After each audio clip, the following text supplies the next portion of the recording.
When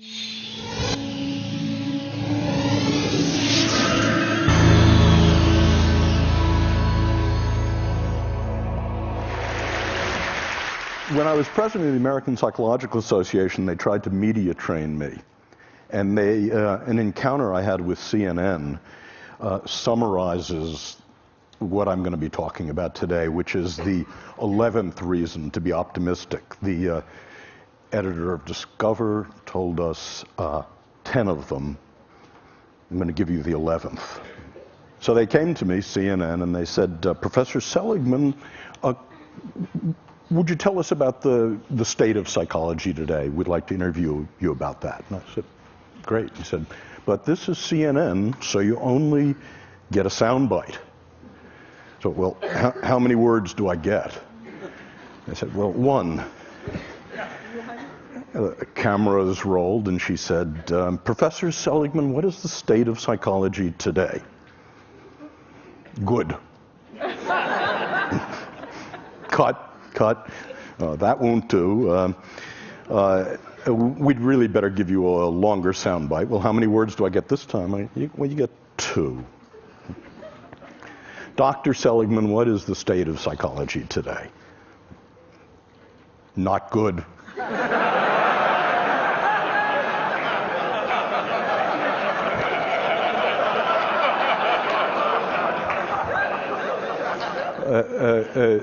Look, Dr. Seligman, we can see you're really not comfortable in this medium. We'd better give you a real soundbite. This time you can have 3 words. And, Professor Seligman, what is the state of psychology today? Not good enough.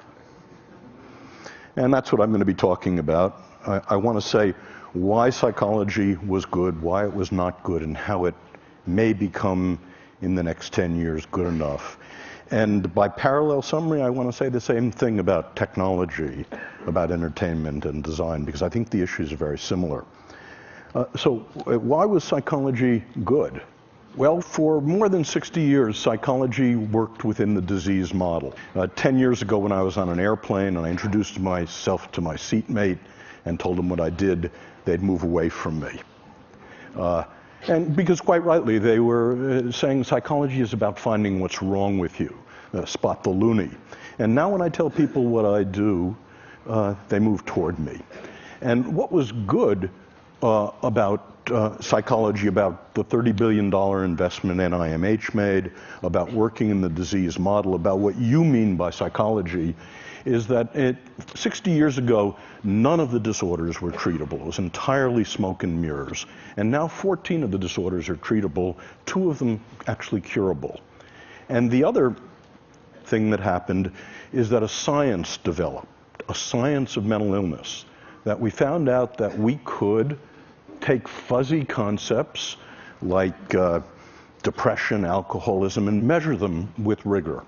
That we could create a classification of the mental illnesses, that we could understand the causality of the mental illnesses. We could look across time at the same people, for example, who are genetically vulnerable to schizophrenia, and ask what the contribution of mothering, of genetics are. And we could isolate third variables by doing experiments on the mental illnesses.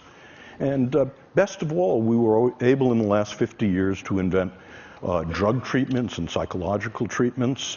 And then we were able to test them rigorously in random assignment, placebo-controlled designs, throw out the things that didn't work, keep the things that actively did.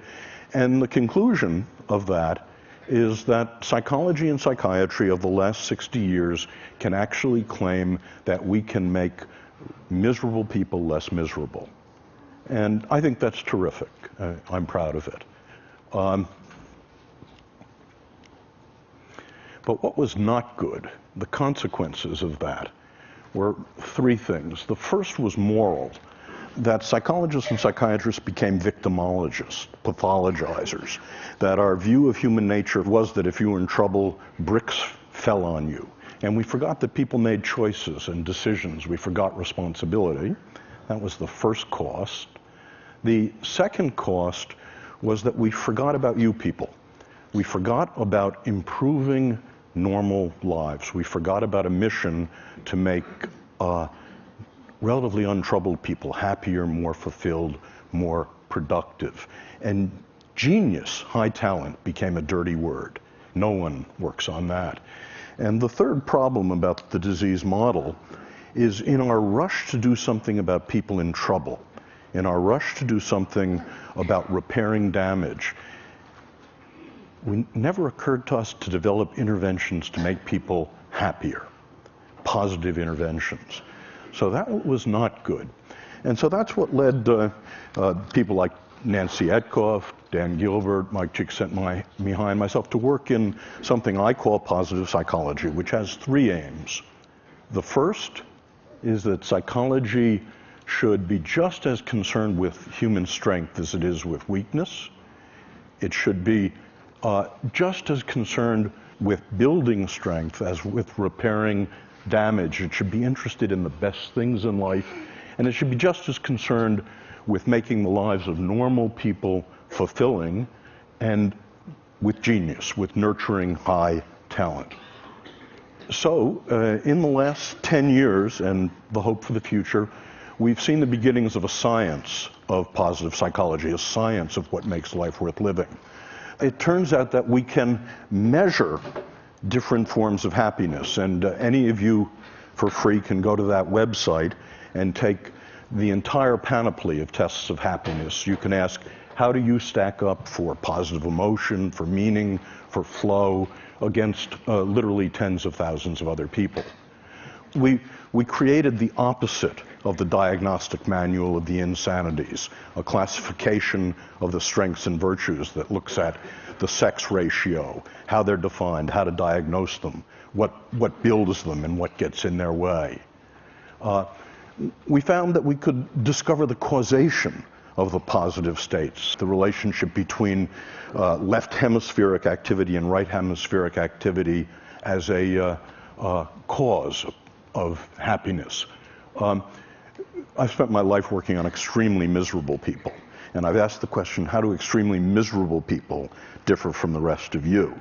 And starting about 6 years ago, we asked about extremely happy people, and how do they differ from the rest of us?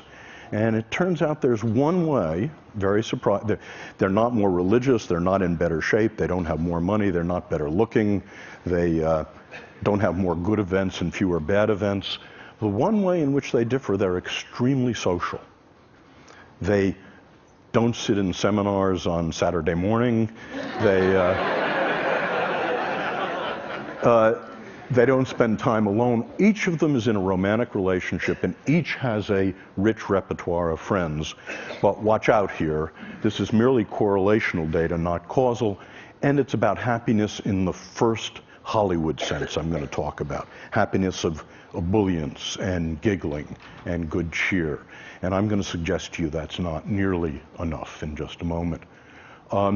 We found we could begin to look at interventions over the centuries, from the Buddha to Tony Robbins. About 120 interventions have been proposed that allegedly make people happy.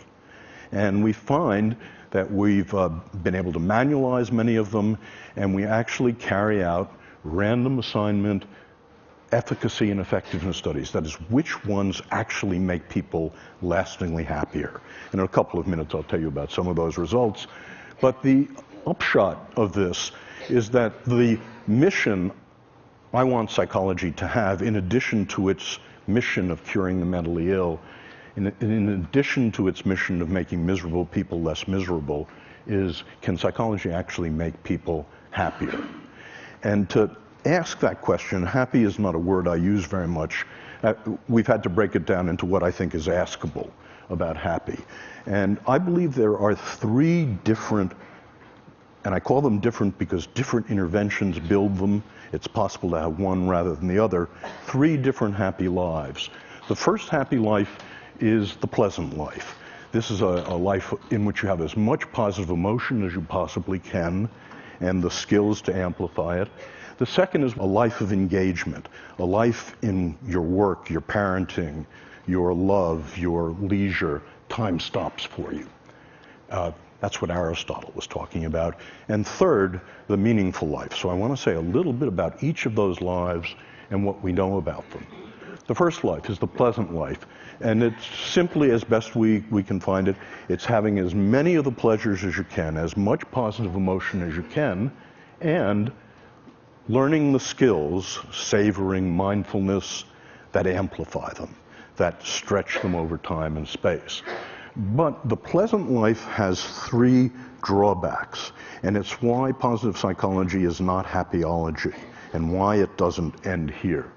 The first drawback is that it turns out the pleasant life, your experience of positive emotion, is heritable, about 50% heritable, and in fact, not very modifiable. So the different tricks that Mathieu and I and others know about increasing the amount of positive emotion in your life are 15 to 20% tricks, getting more of it. Second is that positive emotion habituates. It habituates rapidly, indeed. It's all like French vanilla ice cream. The first taste is 100%. By the time you're down to the sixth taste, it's gone. And as I said, it's not particularly malleable. And this leads to the second life. And I have to tell you about my friend Len to talk about why positive psychology is more than positive emotion, more than building pleasure. In two of the three great arenas of life, by the time Len was 30, Len was enormously successful. The first arena was work. By the time he was 20, he's an options trader. By the time he was 25, he was a multimillionaire and the head of an options trading company. Second, in play, he's a national champion bridge player. And but in the third great arena of life, love, Len is an abysmal failure. And the reason he was that Len is a cold fish. Len is an introvert.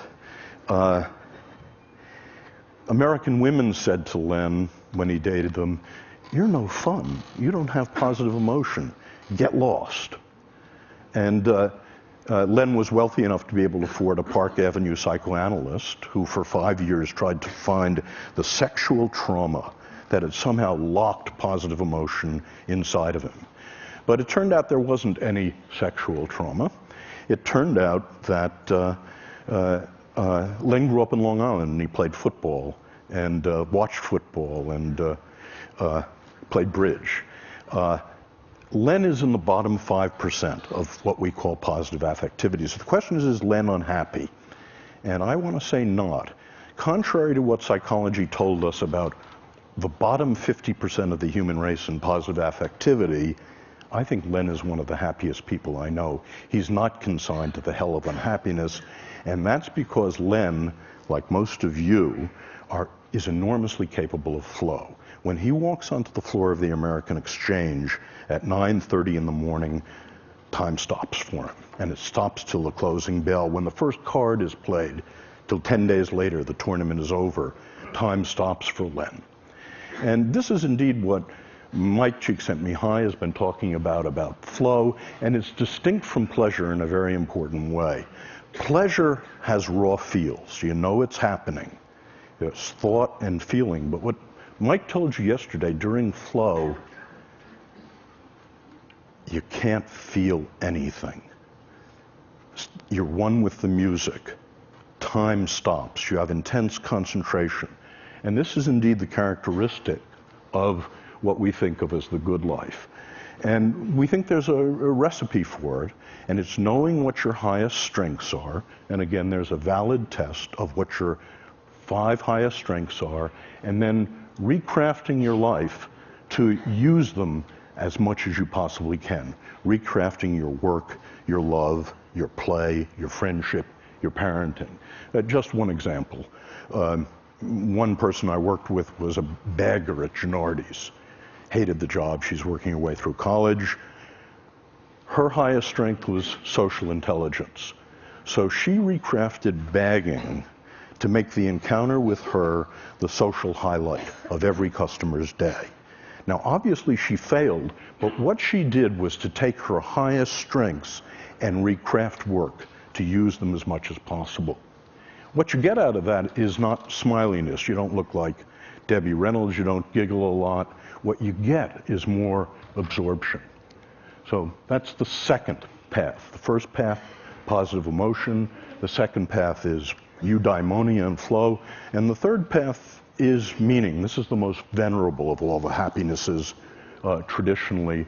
And meaning in this view consists of, very parallel to eudaimonia, it consists of knowing what your highest strengths are and using them to belong to and in the service of something larger than you are. Well, I mentioned that for all three kinds of lives, the pleasant life, the good life, the meaningful life, people are now hard at work on the question, are there things that lastingly change those lives? And the answer seems to be yes, and I'll just give you some samples of it. It's being done in a rigorous manner. It's being done in the same way that we test drugs to see what really works. So we do random assignment, placebo-controlled, long-term studies of different interventions. And just to sample the kind of interventions that we find have an effect. When we teach people about the pleasant life, how to have more pleasure in your life, one of your assignments is to take the mindfulness skills, the savoring skills, and you're assigned to design a beautiful day. Next Saturday, set a day aside, design yourself a beautiful day, and use savoring and mindfulness to enhance those pleasures. And we can show in that way that the pleasant life is enhanced. Gratitude visit. I want you all to do this with me now, if you would. Close your eyes. I'd like you to remember someone who did something enormously important that changed your life in a good direction, who you never properly thanked. The person has to be alive. Okay? Now, okay, you can open your eyes. I hope all of you have such a person. Your assignment when you're learning the gratitude visit is to write a 300-word testimonial to that person, call them on the phone in Phoenix, ask if you can visit, don't tell them why, show up at their door, you read the testimonial, everyone weeps when this happens, and what happens is when we test people 1 week later, a month later, 3 months later, they're both happier and less depressed. Another example is a strength state in which we get couples to identify their highest strengths on the strengths test and then to design an evening in which they both use their strengths. And we find this is a strengthener of relationships. And fun versus philanthropy, but it's so heartening to be in a group like this in which so many of you have turned your lives to philanthropy. Well, my undergraduates and the people I work with haven't discovered this, so we actually have people do something altruistic and do something fun, and to contrast it. And what you find is when you do something fun, it has a square wave walk set. When you do something philanthropic to help another person, it lasts, and it lasts. So those are examples of positive interventions. So the next to last thing I want to say is we're interested in how much life satisfaction people have. This is really what you're about. And that's our target variable. And we ask the question, as a function of the three different lives, how much life satisfaction do you get? So we ask, and we've done this in 15 replications involving thousands of people, to what extent does the pursuit of pleasure, the pursuit of positive emotion, the pleasant life, the pursuit of engagement, time stopping for you, and the pursuit of meaning contribute to life satisfaction? And our results surprised us. They were backward of what we thought. It turns out the pursuit of pleasure has almost no contribution to life satisfaction.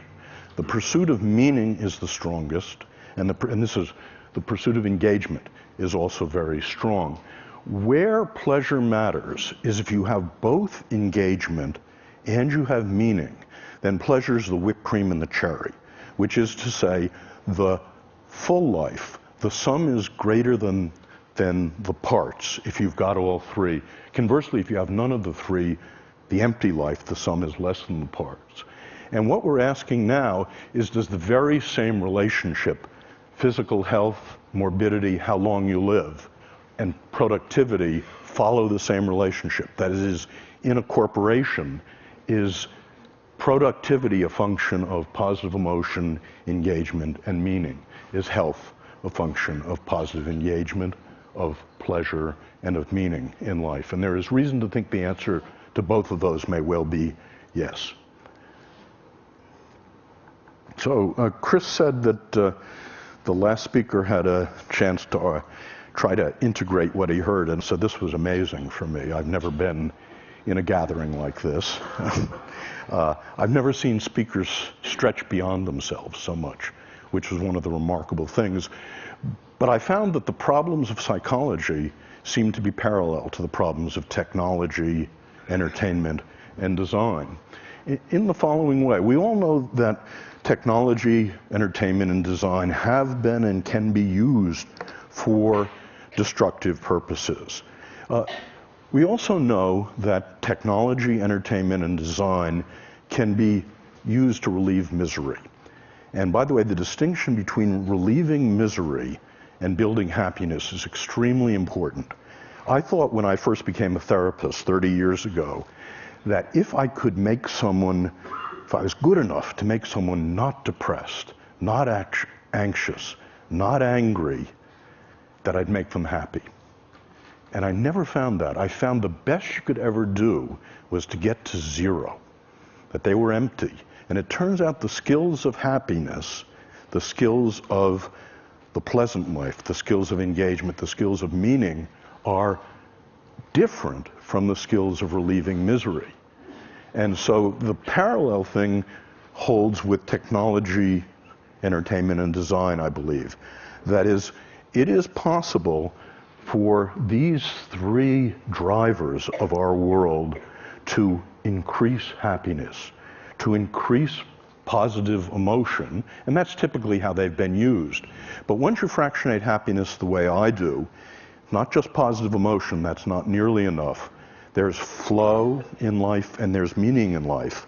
As Laura Lee told us, design, and I believe entertainment and technology, can be used to increase meaning engagement in life as well. So in conclusion, the 11th reason for optimism, in addition to the space elevator, is that I think with technology, entertainment, and design, we can actually increase the amount of tonnage of human happiness on the planet.